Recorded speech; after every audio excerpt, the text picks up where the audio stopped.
Everyone, this is delicious. Don Juan, the Texas treat, and you are listening to the Countdown City WrestleCast.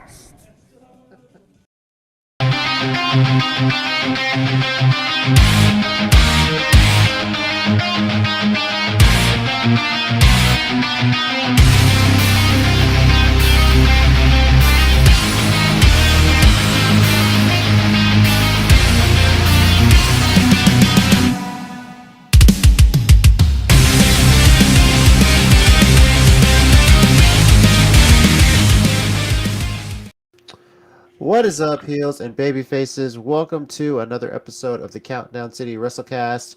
I'm your host, JC. Joining me this week is Tommy. Hello. And we got Mike. What's up, guys? It's Big Mike here, and we are continuing to go down the train tracks here in 2023.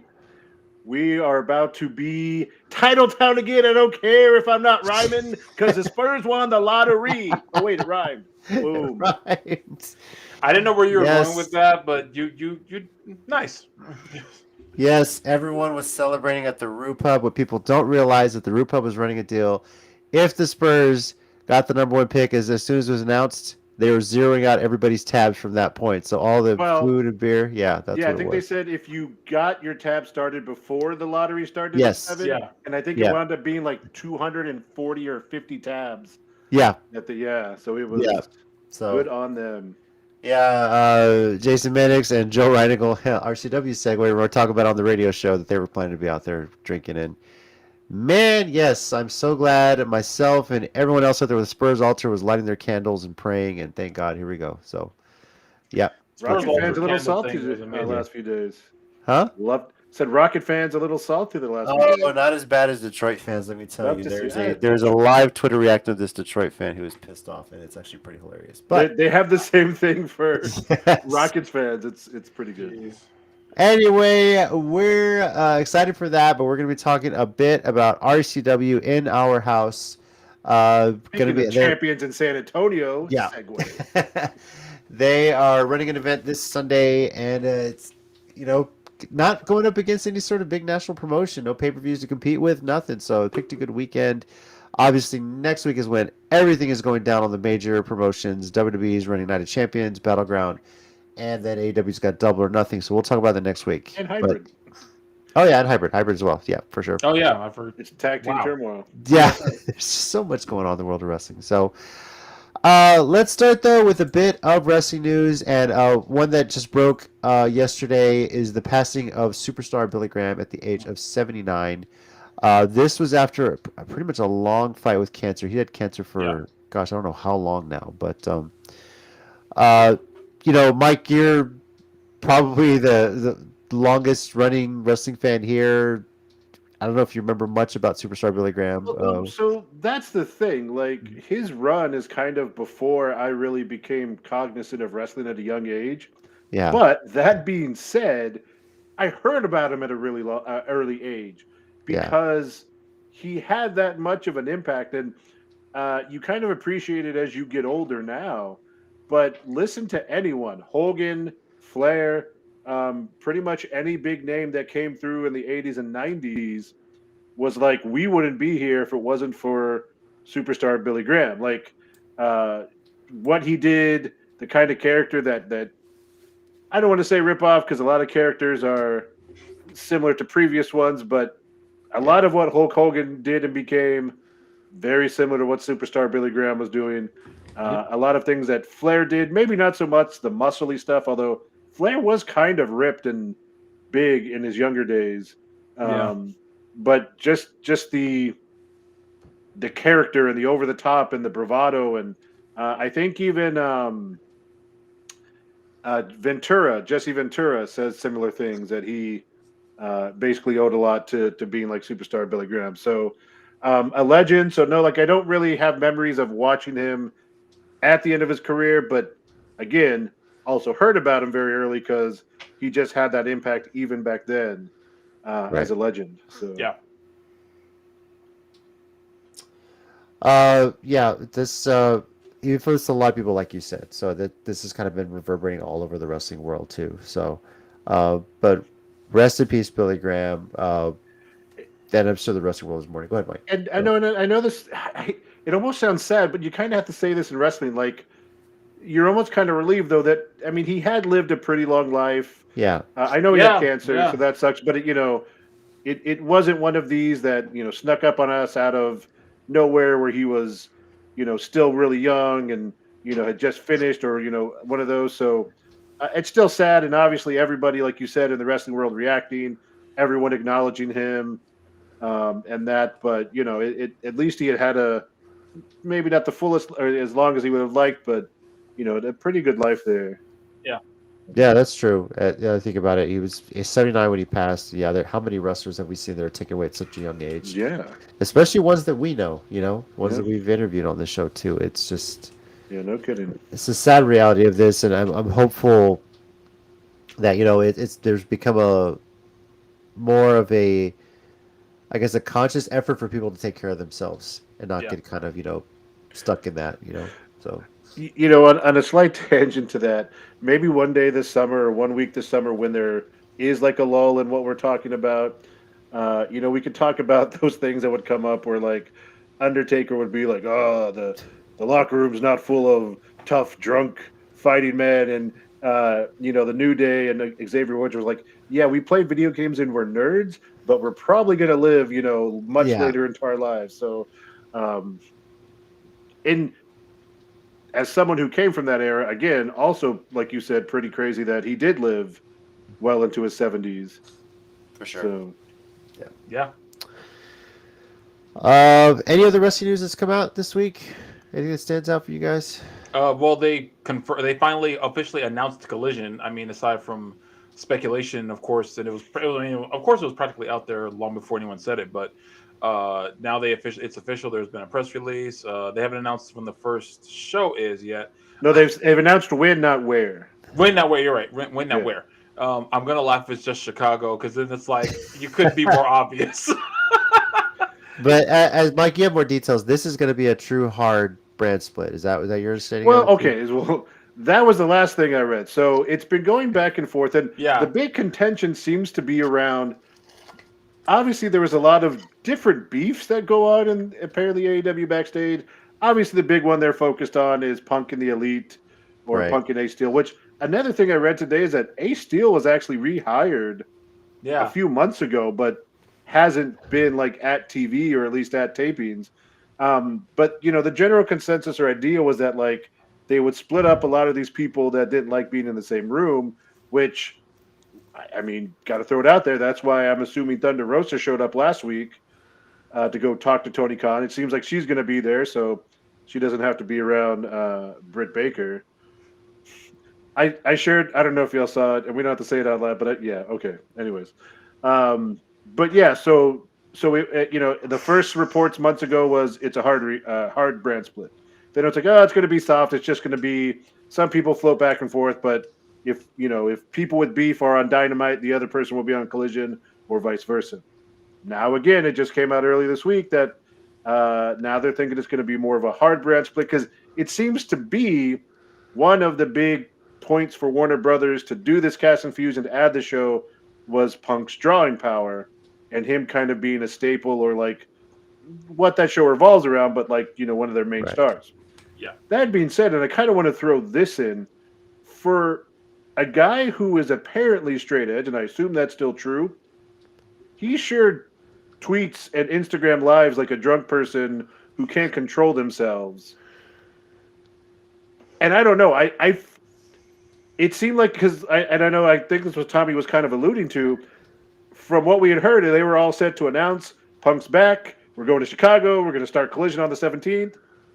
And then some stuff happened, and they're like, Collision, we'll tell you more next week. Yeah. Maybe.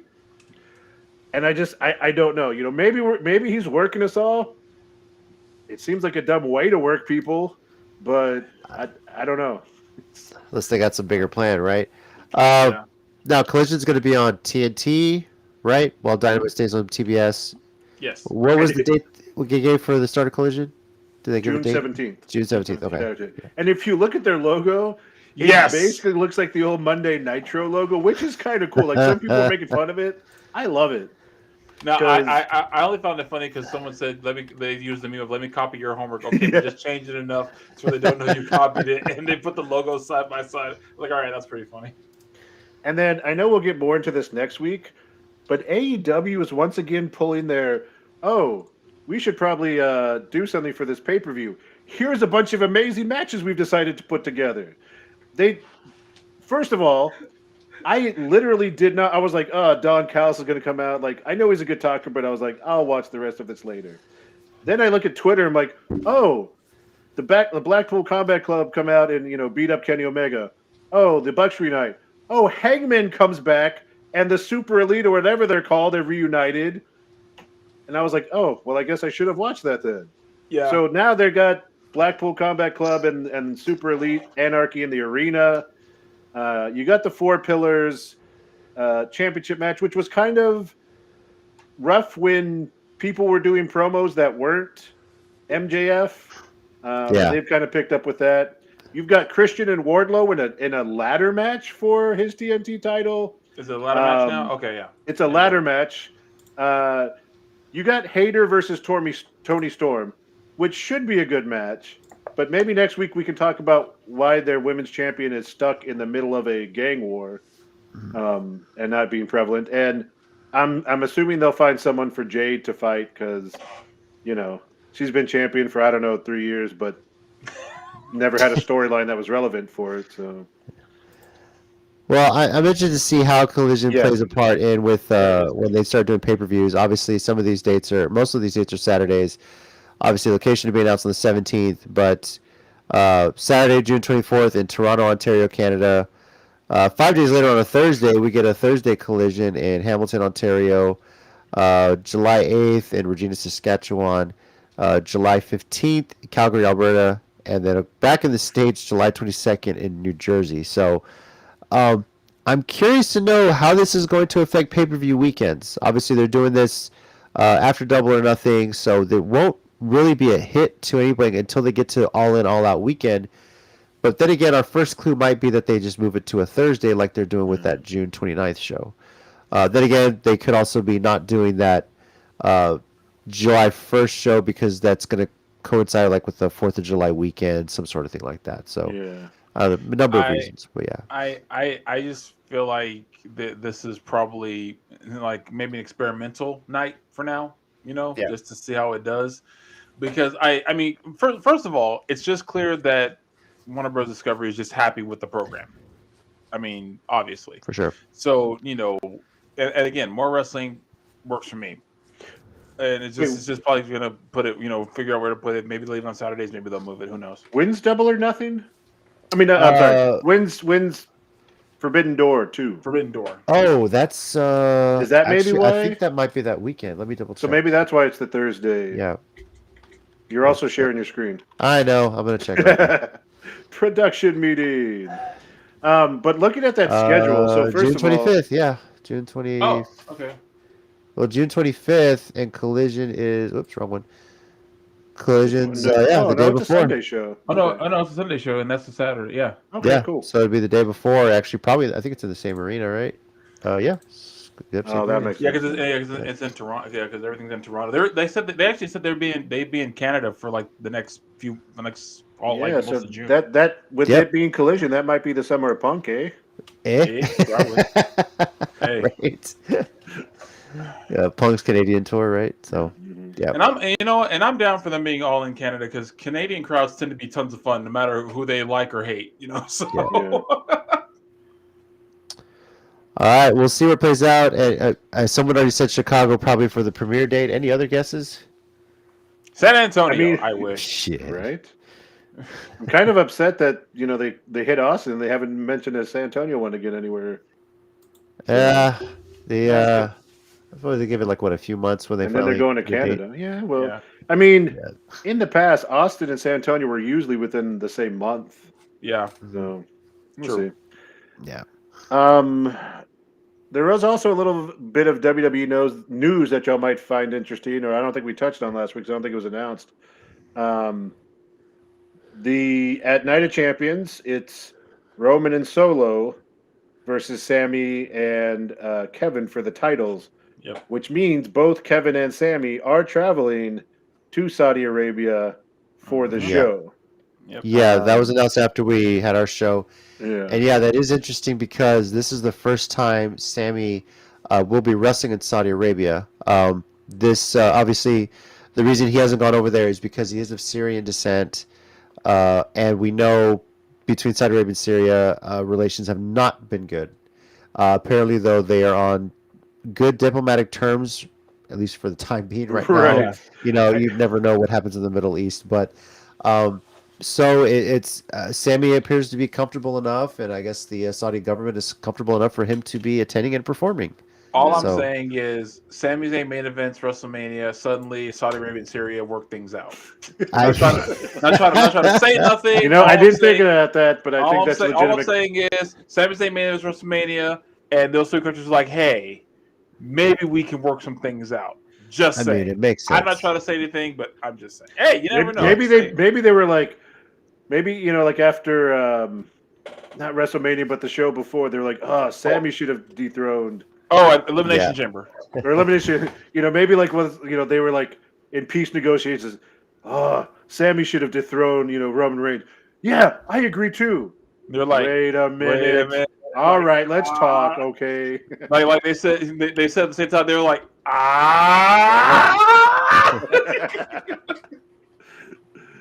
Oh, that's too funny. Yeah. All right. Well, guys, let's move into. Oh, where's my caption here? RCW in our house. Continuing the trend where RCW is kind of jumping on some old trademarks of old WWE pay-per-views. It's kind of funny. That's kind of their theme for the year, you know. Brandon makes me sick whenever yeah. he does. I'm like, you son of a. Mike's trying to rhyme 2023 to start a show, and Brandon's just picking off old WWE pay-per-view logos and ideas. So I it's kind of funny. I was officially through with him when he had Rumble Royale. I was like, damn it, Brandon. Sound like a sandwich, right? You know, so, it does, but yeah. I can't deny that was a great show, though. I really can't. I'm actually mad how good a show that was. With that.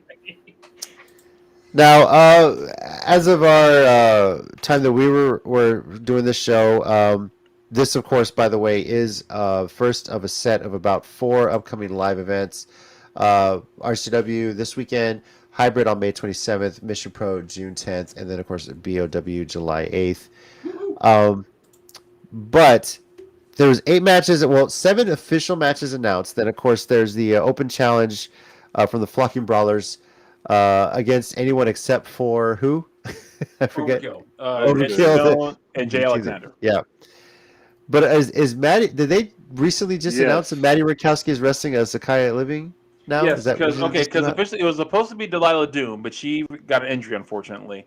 Okay. And so the storyline now is Zakai was like the number 2 guy to look out for. So this was a legitimate thing. Go ahead, Mike. Okay, so go for it. No, because it does come from. So Gabe Sapolsky, I guess, does stuff with WWE now or works with them a lot. And I know, Tommy, you probably know more about his background and what he had done for a long time. Yeah. But so he was doing something like, I guess it was what are they called, Twitter Spaces or those talks that you can do now on Twitter? Yeah, I think it's called Twitter Space, I think. Yeah, and basically came out and said that Zakai Living was like his number 2 top indie prospect that should be booked everywhere.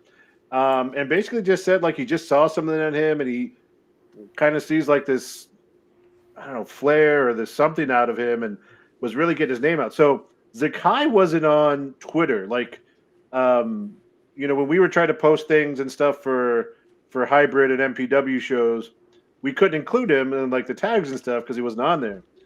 So all the Hybrid guys, Casey, you know, Brandon, all of them started like retweeting this stuff and throwing it out there. And they apparently got Zakai onto Twitter, so he could like actually start interacting and doing some of that stuff. And what that leads into is apparently Brandon just posted they're in a match now because, you know, he was named the number 2 top prospect, and Maddie doesn't like that. Yep. Which, you know, fits Maddie. So it fits her level of petty, that's for sure. It does. So a couple questions then here. Who's winning this match? And who is appearing on Maddie's side character TikTok video for the week? Okay. My thing is, first of all, you got to have Zakai win now. And then 2, I would have seen him flip the tables and interview Maddie in the thing after show? he beats her. I don't know. It's hard for me to call because further questions. Yeah. So the disrespect she shows people is just it's like the audacity. I think the only person who she ever really never got a good question, had a fun time with was when she tried to interview Allison Kay and chased her down the hallway. No further questions. Like, I say that's the best one, then you remind me of another one. I was like, oh, that was actually really good. No, that was the best one. They're all really damn good. Yeah, they're all really good. It's like the Kylan King one though is in my top 5 because how many mothers have you? That's not what that mean. No further questions. Oh, even the Casey, this last one with Casey, because he was like, what does broken brawler mean? He's like, oh, I leave him broken. Oh, I thought it meant you were broken. Well, yeah, that too. Word. And then what she did to poor Khan is like the fact that you saw him he was corpsing the whole time, just like no further question. She does that too well. She really does. She does. Yeah. I'm starting to think it's not a character anymore. They always say the best ones are just them. A little bit more, right? Yeah. Turned up to 100. Yep. Well, here's the match kind of rundown what's going on at the event. David Kidd versus Angel Camacho. Devin Carter versus Chris Marvel. Sure. H2 Easy versus the Texas Treats. Now this is Don Juan and he's teaming Diego with Rene. Diego Rene. His treat and training. Training. His tit, if you will. Yeah. Paul Titan versus Stud Stash, who recently has done a couple of appearances at elementary schools. Kind of like a career day thing. One, I forget what school it was in the Southwest ISD. The other was Adams Elementary in Harlandale ISD. So pretty cool stuff. And the Adams one might have been, I don't know I know he went to Harlandale High School. So I don't know what elementary school he went to, but I'm sure that was a pretty cool one. So I talked to him at the last hybrid show. It was pretty cool. And a little Geekcast connection here, County City Geeks, when he went to I forget what elementary it is, at Southwest ISD, took a picture with Jericho's wife. She's a teacher at that elementary school. So kind of worked out. Yeah. So, and Jericho's son got to meet him in picture. And now Jericho's son wants to be a pro wrestler when he grows up. So, nice. He's got like 3 schools to choose from. Yeah. So, Jericho, if you're out there listening, make sure you get Remy started at Hybrid School of Wrestling whenever he's ready to go. So, Jesse James versus Izzy James. Battle of the Jameses. Battle of the Jameses, man. Jamestown Massacre, whatever you want to call it. I don't know. Wow. I don't know. I like it. We mentioned the RCW Tag Team Championship Open Challenge from the Flocking Brawlers versus anybody except for Overkill. They won't even entertain that idea, which almost makes it feel like it's going to be Overkill. Yeah, it's going to show up, right? So are they going to put especially with Brandon loving old WWE things, are they going to show up in like mass as like, Los Overkills or something similar? No. They're going to face the team of Kill Over, featuring Stone, Edge, and Alexander J. At least that's how I would book this. Or Under Revive. Yep. Thank you. RCW International Championship is Ryan Davidson defending against Mysterious Q, and the RCW Women's Championship is Key Vibes defending against Gia Michelle. So, okay, Tommy, okay there? Okay. Michael, start with you before Tommy. Under Revive just killed me. I had my moments. Mike, give me, I guess, like a top 2 or 3 matches that you're looking forward to the most out of this event and that stand out for you. Okay, but I get what you're saying, but here's the thing. What's that? There's a lot of talent on this card. So I do want to run through a couple things, right? Yeah. So David Kidd's match came about because after he became king of the playground, he issued an open challenge. He did. Which was answered by Angel Camacho, who I'm thinking, and I don't know if this is kayfabe or real, but I think is supposedly in wrestling connected to Emmy Camacho. Because I remember I had seen things a while back about them, like the Camacho clan or something. So whether it's real or kayfabe, I think they're wrestling as if they are siblings or related. I can't Out of remember. the DFW area. Yeah, I I can't could remember. be Okay. wrong, but I've I seen can't some remember. stuff. So But this yeah, is their version of the whole Samoan family, basically, how they're all kind of I related to each feel other. like it. I'm not 100% sure on that because I don't get all the info up there. Okay. Devin Carter and Chris Marvel is kind of a coach versus student thing going here. Devin, him and Zakai at the last hybrid show killed it in that ladder match with the Flocking Brawlers, pulling out stuff. I mean, what can you say about the Texas Treats? Well, even though I know it's Don Juan and Diego Rene is a great talent, and H2Easy. This is obviously the hybrid RCW variants. Yeah. So they'll probably be good guys. They'll Yeah. probably be. They were also security along with some other Texas talent. Oh this yeah, I past saw night. that Like at the end of the Fly show. Def was there, Slim Seven, and a whole bunch of other guys. So yeah, Right, and then apparently Daddy B had a dark match or a yeah. rampage match. And Exodus so that was Prime really got cool squashed from by some of Sammy them. Guevara, which is hilarious.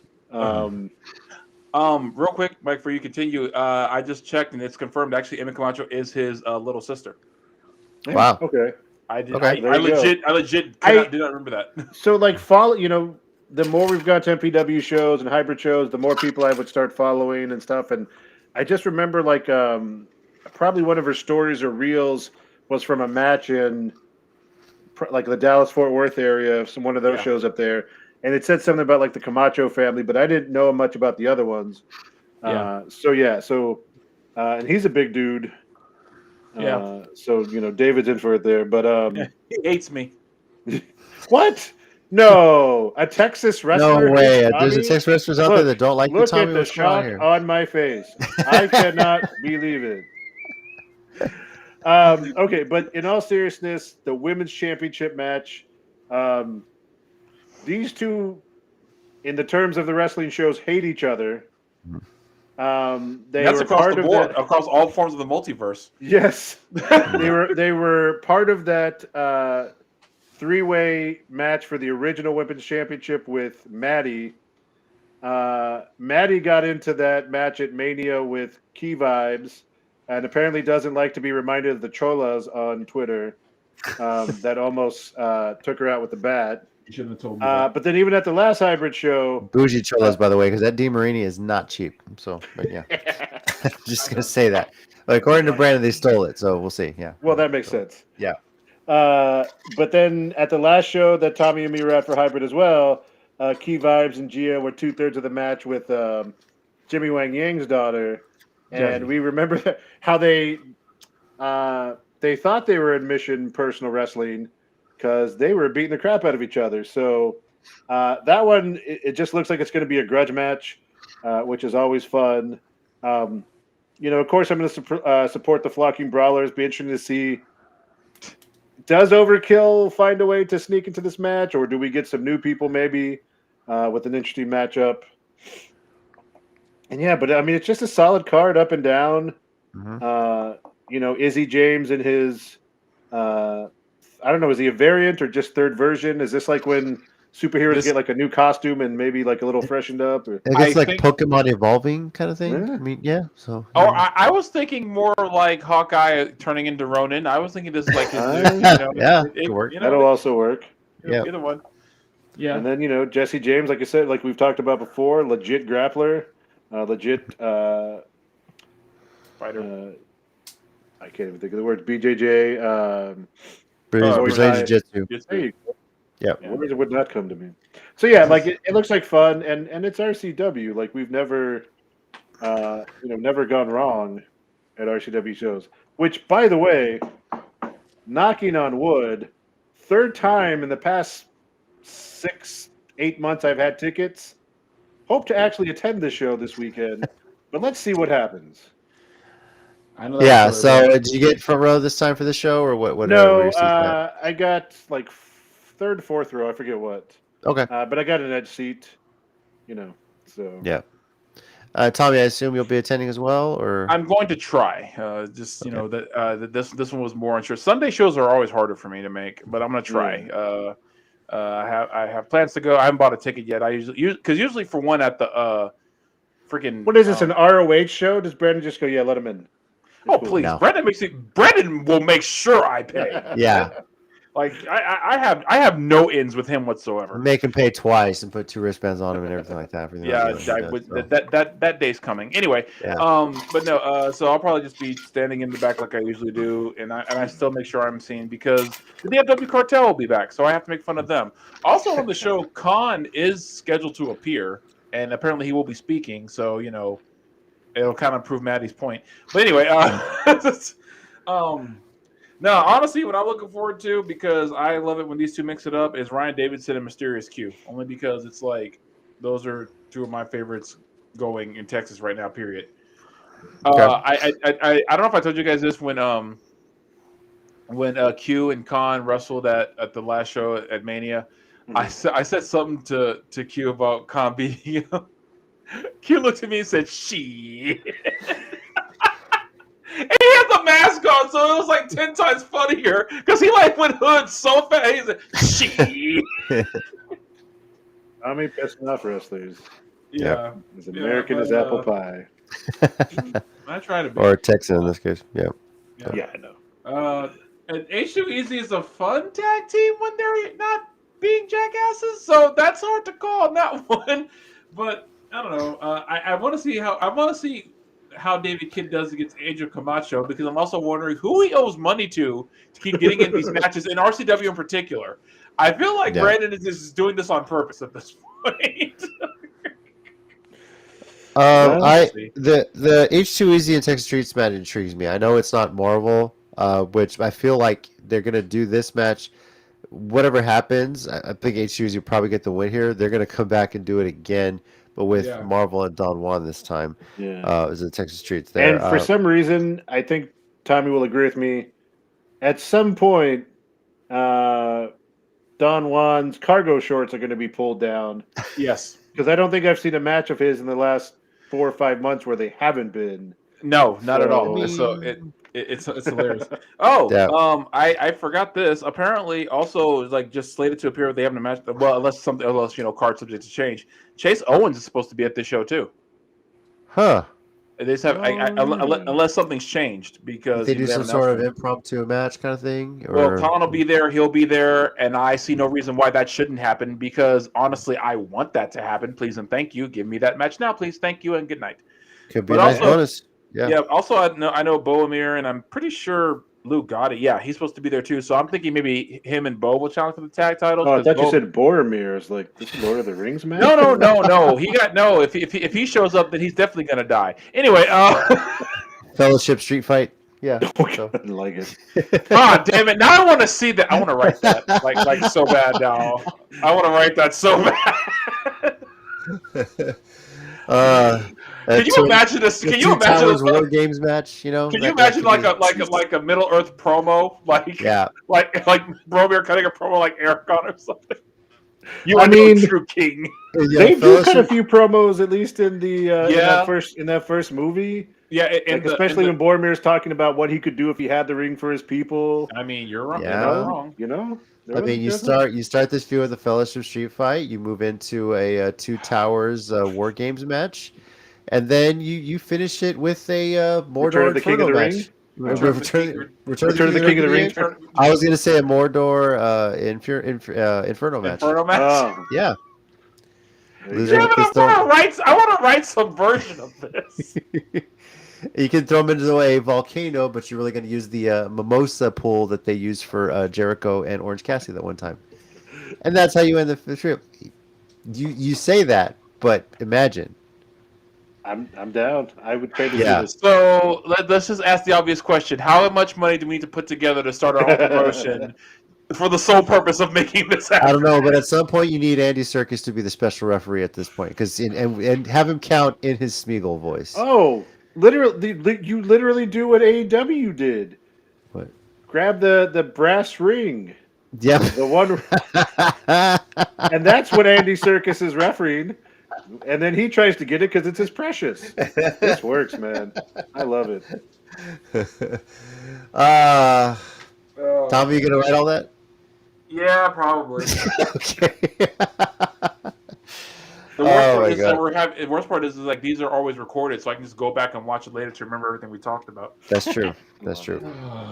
But But yeah, H2 Easy Texas Treats. Jesse James, Easy James. I'm looking forward to seeing that. I think that's intriguing. Might steal the show too. Those two guys bust their ass.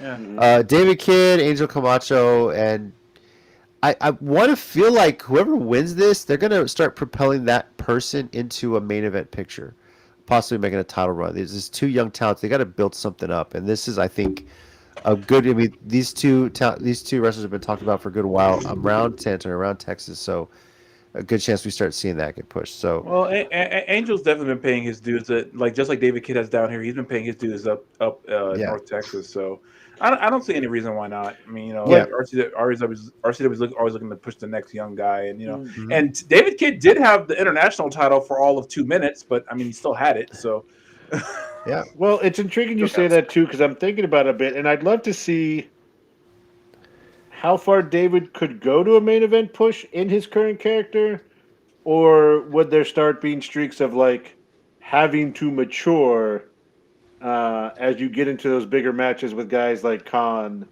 or a Mysterious Q or a Ryan Davidson right. when you start Yeah. inching toward that main event picture. Now, again, I don't know previous to this year if they've had matches before. They probably have.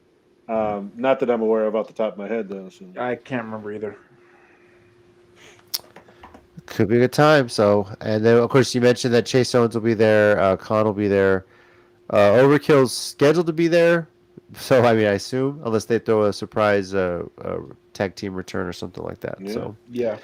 And then also, if you're at the show, Devin Carter's family is always a hoot, and they make like signs and like things to cheer. Like I don't know if his mom or his grandma, I think his mom, but has like a huge picture of him that she'll like pull out at all the shows on his matches. So that's always a fun part. And he's him right there with Zakai Living are really building names for themselves and kind of getting out there. So Marvel's gonna want to stretch him and humble him, but I think he'll have a good showing.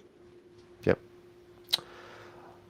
All right. As for the event itself, it is this Sunday, May 21st, RCW in Our House. It is at the 5 o'clock p.m. Central Time. Doors open at 4 p.m.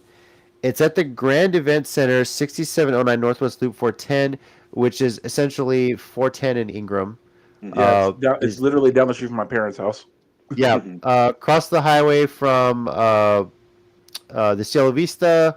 Yep. I want to say this is where the old movie theater was, right? Is that little it was in that it was either in that one or the one next to it. No, it's in the one next because like it's one over where the movie theater was. This is in the one next to it. Oh, I think it's where it's by where the Fuddruckers used to be. Like there's like by where the Fuddruckers yeah. and that Asian buffet used to be, which I missed so badly.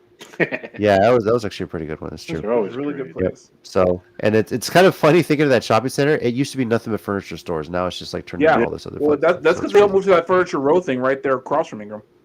Yep. Right. So yeah. So that is what is taking place. You can also watch it on Title Match Network as well. So if you can't make it out there, the show more than likely will sell out.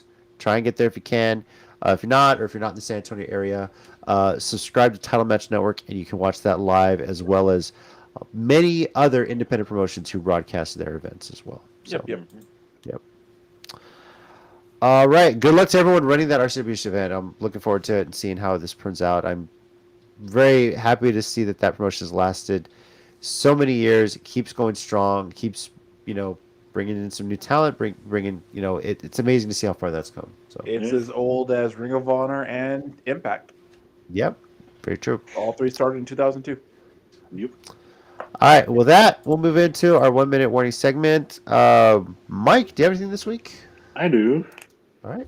Whenever you're ready, sir. Might take a little bit longer than a minute, but I'll try to keep it as much as I can. All right. And actually, this connects back to last week because last week we were I was talking about the difficulty in choosing the main event match at Mission Pro, which is Genocide the Champ versus Jasmine Allure. and Tommy was ridiculing me and giving me a bunch of hard time because I simply said that I'm a fan of both of them, and this is like choosing between Sting and Shawn Michaels for me. And I felt like I spent a lot of time making it sound like I was siding with Jasmine. So I do want to take a little bit of time to talk about the fact that Genocide is also a badass that I am a huge fan of. Since he has won the title, has been an amazing champion, really wants to hold that belt with honor and be a proud champion. What she does, involvement with the kids, involvement with the community when she comes in for MPW, and she's a great person. Like you talking to her, she's the nicest person. Has a bunch of fun. So again, this championship match coming up is a difficult pick for me. I almost feel it's like a Obi-Wan Anakin type thing, right? You have the young up and comer with a lot of spirit who maybe doesn't always want to do things the righteous way, and the champ who's doing things in a very honorable way. So again, this is a tough matchup. I'm really looking forward to it. Also, as they mentioned on the mission shows several times, these are two of the few that have been at Mission Pro since show one. Genocide was on the show, as Jasmine talked about when we had her on, and they've mentioned before. She was in a dark match with Holodead. That Holodead literally was like, "Yeah, I'll have a match with her," because Jasmine showed up, helped put the ring together, and then Thunder was like, "If you can find someone, we'll let you have a match." And Holodead was like, "I'll do it." So, a championship match between two people who have been there from the beginning, coming at it from two different places. Mm-hmm. Looking forward to that in a couple weeks. No, you did not just compare Genocide and Jasmine to Obi-Wan and Anakin Skywalker. You did not. Like at the end when Anakin's kind of. I know what you're referring to, but my point is, no, you did not. Are we talking about at the end of episode 3? You're talking about the end of the Kenobi series. Episode 3, after he murdered children. Is that what we're talking about? Are we talking about the end of the Kenobi series? Did she not turn on the women? It wasn't this y'all's whole complaint. She turned on the women's roster. So I mean, in a metaphorical way, that's akin to the same atrocities that Anakin commits. I'm just saying what y'all said, man. I'm a fan. You know that. Killing younglings. And then, okay, could I just point this out? I know this isn't the Geekcast, but how many Jedis actually survived Order 66? After you watched the original or the prequels, they're like, it was just Obi-Wan and Yoda was left. Now all these other stuff is like, well, actually, it was Ahsoka, and it was this person, and it was the dude who played Jar Jar Binks. It's Kestis. Yeah, as I was saying, in George Lucas's defense, he didn't know Disney was going to bring so many back to life. Then again, in the books, there was more Jedi that that's true. That's true. In the book, in the books, you're right. You're right. One of the great Star Wars books, Rise of the Dark Lord, is about Vader post Episode 3, getting used to his suit and seeking out and hunting down other Jedi that still survived. Yeah. So, and while it's not technically canon anymore, it's still one of my favorite Star Wars books. Even though it's a Legends Force book. Unleashed. Force Unleashed. Well, they run into a couple of Jedi that survived. Yeah. So I mean, you look at the Legends side. You were complaining about how many Jedi survived it then, or now. Shit, look at it by the Legends stuff. They had some fun with those books in the video game. So yeah. So I have never turned against Maddie. How dare you? Mike, the line is, or whoever said it. You have done that yourself. Yeah. Oh, that was in episode 3. You've done that. Your anger, your lust for power. Well, for Maddie, it would be your segments after matches have already done that. Did y'all see? Anyone seen the meme from that part where they're talking about May the 4th, and Anakin's like, "No, it's Revenge of the 5th." She's like, "That's Cinco de Mayo," and then Obi-Wan comes out with like Mexican stuff on, and because he was like, "You turned her against me," and he's like, "Did that?" Saw that. Man. It's a crazy, weird meme. Anyways, back to wrestling. Tommy, you got 1 minute warning this week? Yeah, it'll be quick. All right, ready, set, and go.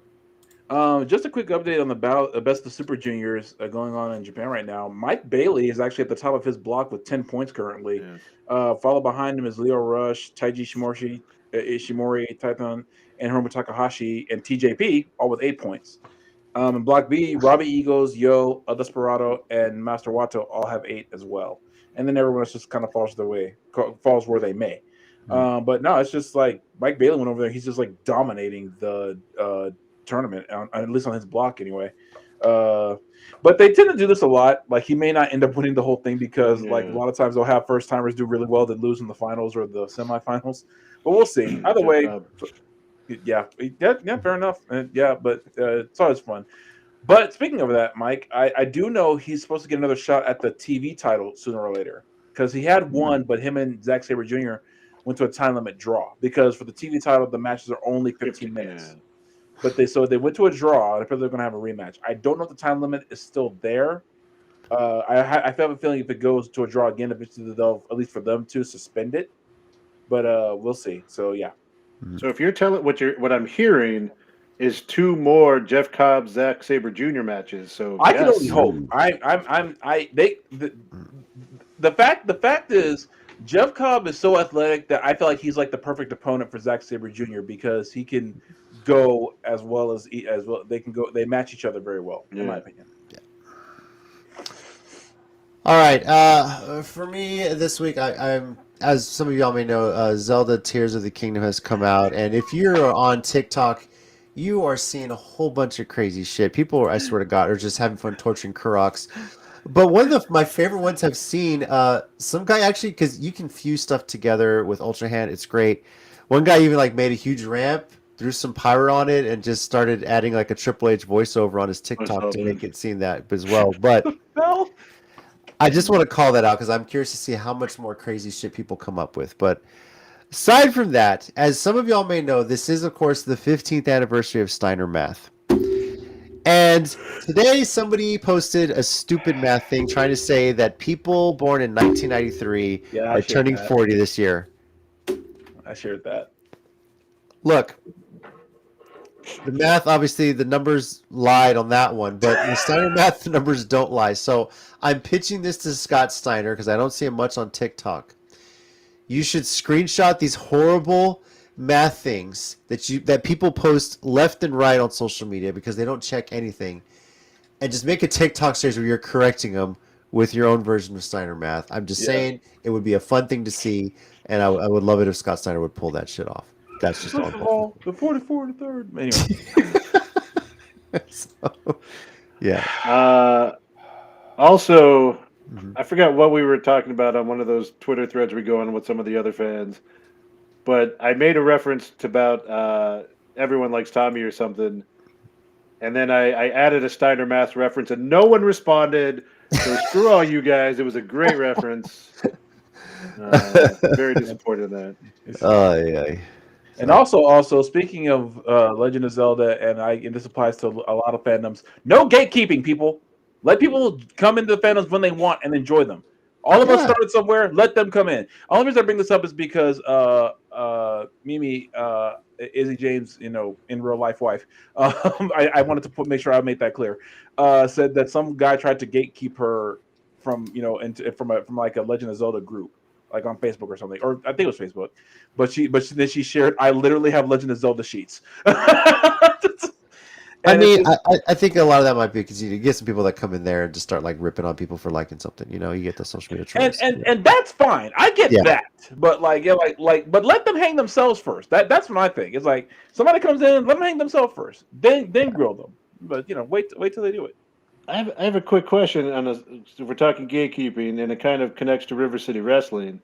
I don't know if you saw Boom Boom's tweet after all the Wembanyama fervor that was going through the other night. But he said that if you're a bandwagon fan, you're just jumping back on. We're keeping receipts. We're keeping an eye on you. We're not letting you back in. How do you feel about that? That's different. Bandwagon fans is different because those are fans who are only fans of Spurs when they're winning. There are those of us who are fans of Spurs during the drought. That was no Tim. That was 4 years. No, I'm talking before that. I I'm talking remember the before. pre David Robinson. Yeah, that's what I'm Arena talking days, about. Yeah. which to Tommy, date how was old are you? I was like 2 or 3. I remember. Yeah, okay. Dude, do you know how loud my parents watch Spurs games? They are never loud during any other sporting event unless Spurs or Cowboys are playing. That's how I remember those games. okay. I remember going to games at Hemisphere. Still to date, the scariest upper deck fucking ever Yeah. because it was not built in the original arena. They actually had to literally raise the roof to add an upper deck. Yeah. That shit was steep. If you like tripped trying to go down the stairs, you ended up on mid court. That's how fucking steep it was. But I remember for local Spurs games, there were quite a bit where you actually had to buy a pay-per-view to watch it. Yeah, I remember. And that. one year the Spurs were playing on my birthday. Dad couldn't get tickets. I think it was I want to say it was Sean Elliott's return. I don't remember what it was, but you know, my dad forked over the pay-per-view money so I could watch that game. So it was Nice. well, I don't know if it was that game or nothing else, but yeah, that's I think with bandwagon Spurs fans, if you've dropped off because you're still reminiscing about the Tim Duncan, Dave Robinson era is great, but as long as you didn't start becoming a fan of another team, something like that, I have no problem with it. See, my thing is dropping off and not being a fan are two different things. Like you can fall off from something, that's fine. But now you don't like go just migrate to another team all of a sudden is another thing altogether. We took our kids to a Spurs preseason game this year, and my son instantly fell in love with basketball. I was looking forward to playing it. So he's looking forward to doing some camps this summer too. He loves basketball and everything like that. So yeah. Also, just as a funny stat, you know how efficient the Spurs are? Their 3 worst seasons of all time, they got the number 1 pick at the end of those years. That is efficiency. I feel like Pop does it on purpose at this point. It's just oh no, we lost and did horribly that season. Whatever, shall we do? I know Wemby was happy, and like some other, I forget, Jabari Smith or something was like taking notes because he reacted like, okay, cool, I'm not going to Houston.